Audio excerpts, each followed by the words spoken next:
So, do you remember Day of the Diesels? You remember all the characters it introduced? Some of these characters are well known for their appearances later on in the Brenner era. A lot of people talk about how it helped expand upon Paxton and Sydney.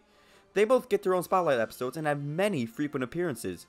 But people don't talk about the other ones. I mean, I can't completely blame them. The most they did with Norman was... It's been about 2 years. But there is a pair of characters from the movie that was greatly built upon as well.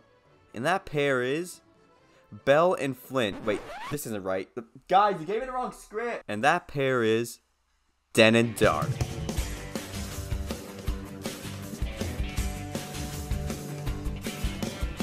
So, who are Den and Dart? Well, I guess we have to go back to their debut appearance in Day of the Diesels to really get a start. Den and Dart weren't really much of characters in the Miller era, but more filler assets on the set. Although, something they did in the movie is that they reveal that they're clearly a pair. It seems like they never spent time apart. Fiery Flynn fudges it. Oh, never mind. Overall, they'd each speak in 1 or 2 episodes per season. And like I said before, they didn't really have characters yet. Thomas! Why do you have to hoot and toot when I'm having a snooze? Right. But Den and Dart did start to get better representation during the Brenner era. The first couple seasons were practically the same as the Miller era, each speaking 1 or 2 episodes per season. Then suddenly in season 20, they just disappeared. No background appearances, no speaking appearances, nothing.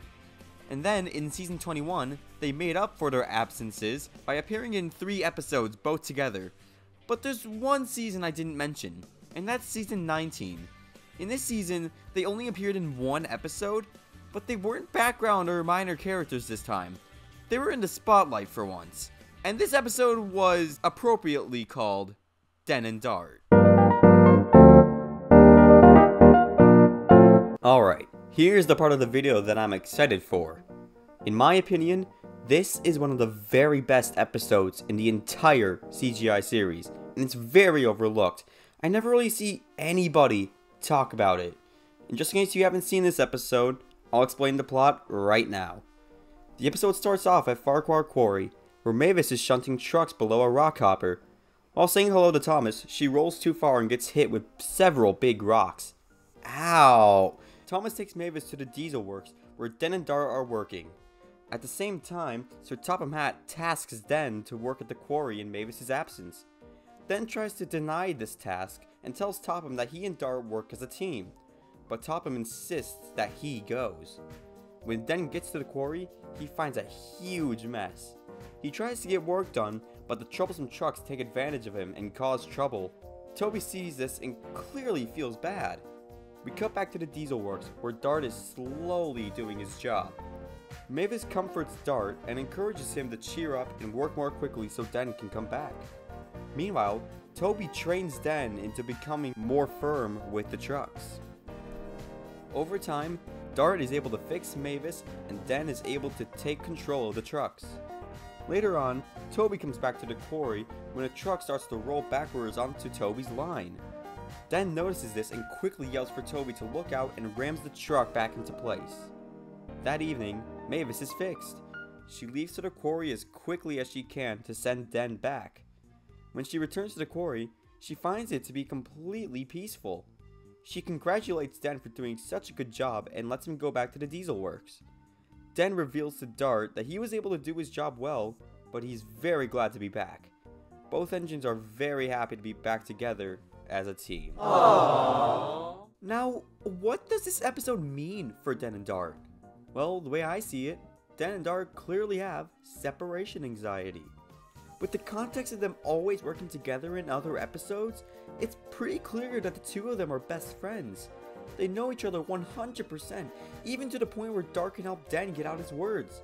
Yeah, I forgot to mention, Den has a hard time wording his own thoughts, and yeah, Dart just always comes in and finishes his sentence. Me, sir? But, not by myself.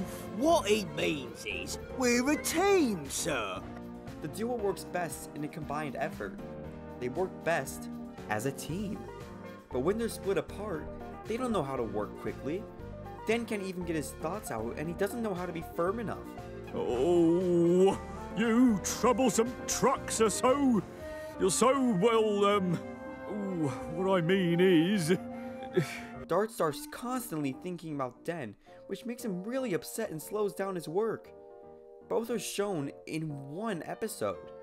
If I'm not wrong, I think these two are the only characters to really show separation anxiety. A lot of characters are shown to be angry or kinda worried for each other when they're split apart.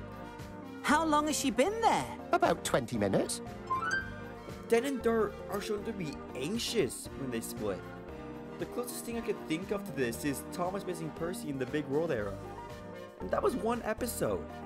I guess Thomas just missed him for 2 days and forgot about him.